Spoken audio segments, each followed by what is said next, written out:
कोटा में विशेष रूप से डॉक्टर के लिए आते हैं और इंजीनियरिंग के लिए आते हैं, और बस ये 2 ही विशेष रूप से आते हैं।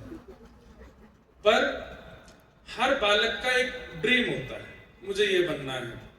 अब हमने क्या कर लिया है, जितने डॉक्टर बैठे हैं बनने वाले डॉक्टर, चलो मुंह से निकल गई बात तो बन ही जाओगी, ऐसा कहते हैं, ऐसा कहते हैं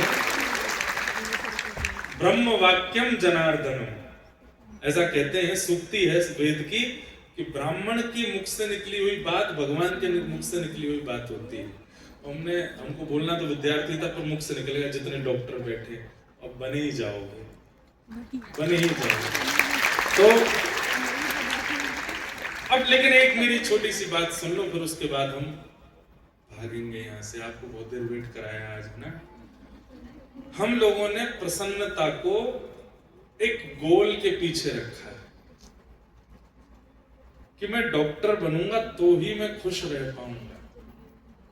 बस ये गलत है। नहीं, मैं डॉक्टर बनूंगा तो ही मैं खुश रह पाऊंगा, मैं इंजीनियर बनूंगा तो ही मेरे जीवन का अस्तित्व है, मैं पायलट बनूंगा तो ही मैं कुछ हूं, मैं एक्टर बनूंगा, मैं सिंगर बनूंगा, मैं चार्टर्ड अकाउंटेंट बनूंगा तो ही मेरा जीवन है, नहीं तो मैं खुश नहीं रह पाऊंगा। नहीं, ये नहीं करना। संसार में हर व्यक्ति एक ही चीज के लिए नहीं बना है। यहां इतने सारे लोग बैठे हैं, सब डॉक्टर बनना चाहते हैं, पर जरूरी नहीं है कि सबको डॉक्टर के लिए ही ठाकुर जी ने चुना है। किसी किसी को जीवन में किसी और कामनाओं के लिए, किसी और चीज के लिए भी भेजा है। किसी वस्तु के पीछे, गोल के पीछे प्रसन्नता मत रखिए, प्रसन्नता आगे रखिए। जैसे मैं अभी वहां उदाहरण दे रहा था कि क्लास में बच्चों से पूछा गया क्या बनोगे, तो कोई बोला मैं सिंगर बनूंगा, कोई बोला मैं पायलट बनूंगा, कोई बोला मैं डॉक्टर बनूंगा, कोई बोला मैं एस्ट्रोनॉट बनूंगा, कोई बोला मैं कुछ बनूंगा। लेकिन एक बालक बोला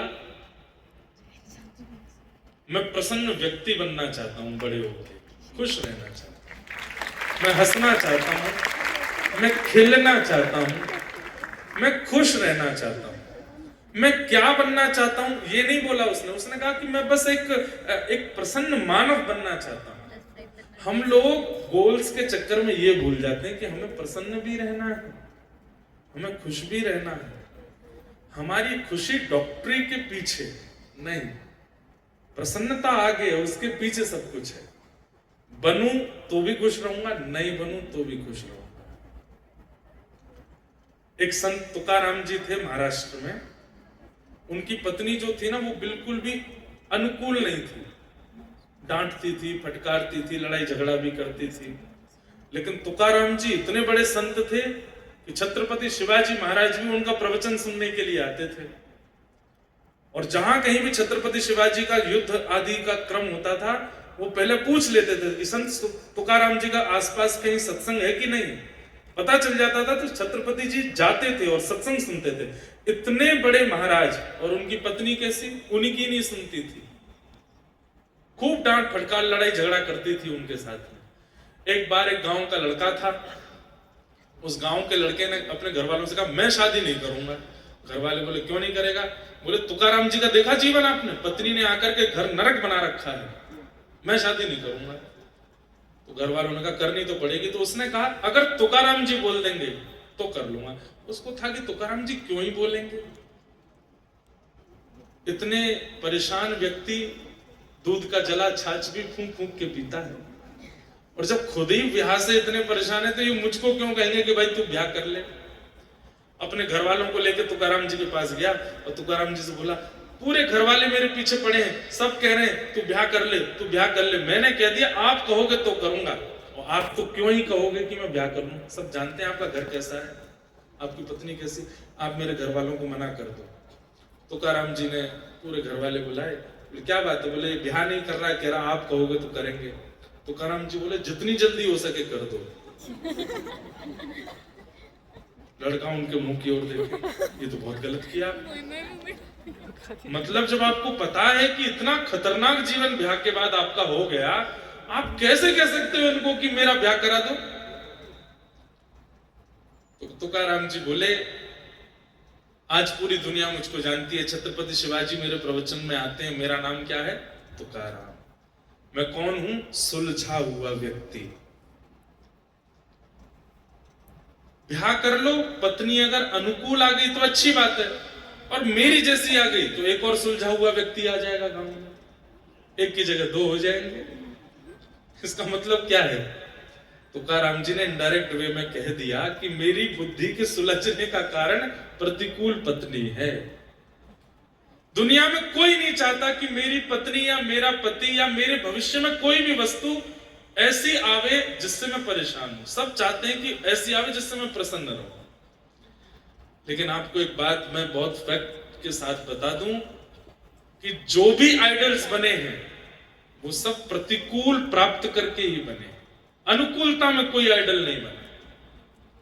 चाहे वो स्वामी विवेकानंद हो, चाहे वो तुकाराम जी हो, चाहे वो मीराबाई हो, चाहे वो महात्मा गांधी हो, चाहे जो भी हो, उनके जीवन में प्रतिकूलता आई है तो ही वो आइडल बन पाए। इसका मतलब क्या है?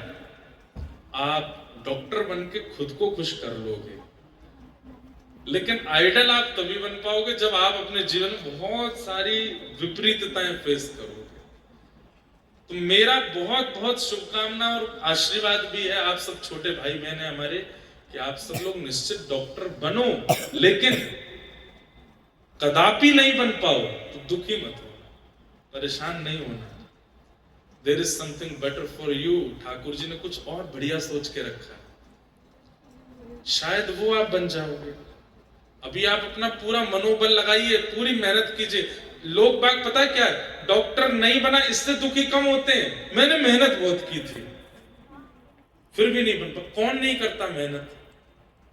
सब मेहनत करते हैं, सब परिश्रम करते हैं, लेकिन कोई बनता है कोई। अब मुझे एक बात बताओ, महाभारत युद्ध में पांडव जीते, कौरव मेहनत नहीं कर रहे थे? कौरव भी तो मेहनत कर रहे थे, लेकिन उनके लिए विजय थी नहीं। पांडवों के लिए विजय थी, इसलिए वो जीत गए। परिश्रम सब करते हैं, बलवान सब होते हैं, लेकिन विजय मिलना ना मिलना ये हमारे हाथ में नहीं। इसलिए प्रसन्नता को विजय के पीछे मत रखो। मैं पराजय के बाद भी प्रसन्न रहूंगा, क्योंकि शायद मेरे लिए कुछ बेटर सोच के रखा है ठाकुर जी। ये बहुत लोगों को, बहुत बच्चों को समझ में तो नहीं आई होगी ये बात, पर आ जाए तो मेरे ख्याल से आपसे ज्यादा खुश कोई नहीं है।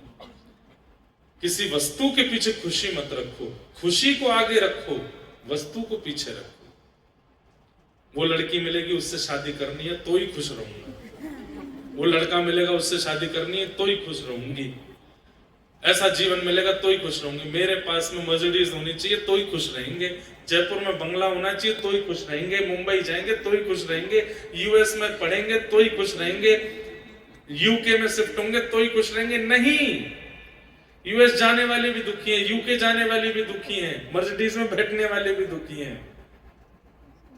1000 करोड़ का टर्नओवर करने वाला व्यक्ति भी रूखी रोटी खाता है छिलके वाली दाल से। आप लोग चाट पकौड़ी खा लेते हो बाहर जाके, क्यों? इतना प्रेशर नहीं है अभी ऊपर। तो जीवन में, संसार में कोई खुश नहीं है किसी वस्तु को प्राप्त करने के बाद। खुश वही है जिसने खुशी को प्रायोरिटी दी है। वस्तु से खुश मत होइए, बस खुश रहिए, हर परिस्थिति में खुश रहिए। आप जो चाहते हो बन जाओ तो अच्छी बात है, नहीं बनो परेशान नहीं होना, ये सोच लेना कुछ और बेटर है मेरे लिए, मैं देखता हूं शायद वो बन जाएंगे। परेशान नहीं होना, दुखी नहीं होना। तो बस यही बात आप सबको बतानी है। आप सब लोग निश्चित ही डॉक्टर बनेंगे। भगवान ना करे कि मेरा कभी स्वास्थ्य बिगड़े, आपके पास आना पड़े तो आप कहो महाराज जी आप एलएन में आए थे एक बार, अभी तो आप बूढ़े बड़े हो गए हो, जब तक आप डॉक्टर बनोगे तब तक हम बूढ़े ही हो जाएंगे। अब कितना साल लगता है डॉक्टर बनने में? कितना? 10 साल। 10 साल लग जाएंगे। 10 साल बाद आई विल बी 40। अभी हम 29 के हैं, 30 के होंगे। 10 साल जब आप डॉक्टर बनोगे तब हम 40 के हैं, बूढ़े हो जाएंगे। नहीं नहीं, मैं तो संजीवनी बूटी खाता हूँ, मुझे क्यों मोटापा आएगा। तो खुश रहिएगा, प्रसन्न रहिएगा। मैं भी एक वो बालक हूं जो सिंगर बनना चाहता था लेकिन नहीं बना। आज सिंगर तो नहीं बन पाया, सिंगर मतलब दुनिया को खुश करना चाहता था, लेकिन वो तो नहीं बन पाया, लेकिन कथा वक्ता बन के दुनिया बनाने वाले को खूब खुश कर रहे हैं, उनको प्रसन्न कर रहे हैं और पूरी दुनिया से गवाते हैं, सब गाते हैं। आप भी गाओ, एक स्वर दे दीजिए। म्यूजिकल टीम बहुत बढ़िया है, एलन वाली।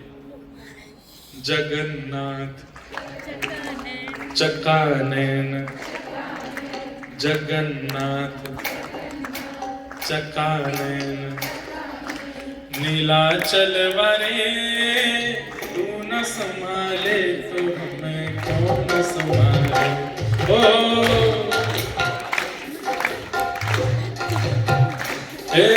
तू न संभाले तो हमें कौन संभाले।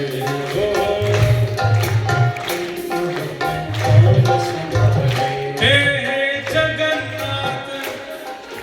ऐसे नहीं, आप सबको अपने बगल वाले की कसम है, बगल में जो बैठा है उसको देख लो, भैया तो मेरी कसम लगी है, महाराज जी के पीछे गाना है, ऊंचे स्वर में गाओ।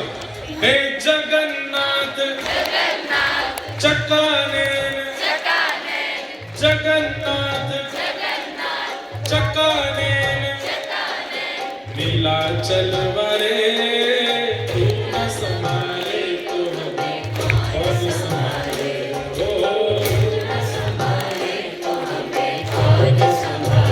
चलो सब बालक अपने अपनी जगह पर खड़े हो जाओ और खड़े होकर के मुद्रा बना करके गाओ। हे जगन्नाथ चकानैन, हे जगन्नाथ चकानैन, नीलाचल वरे तू न संभाले तो हमें कौन संभाले।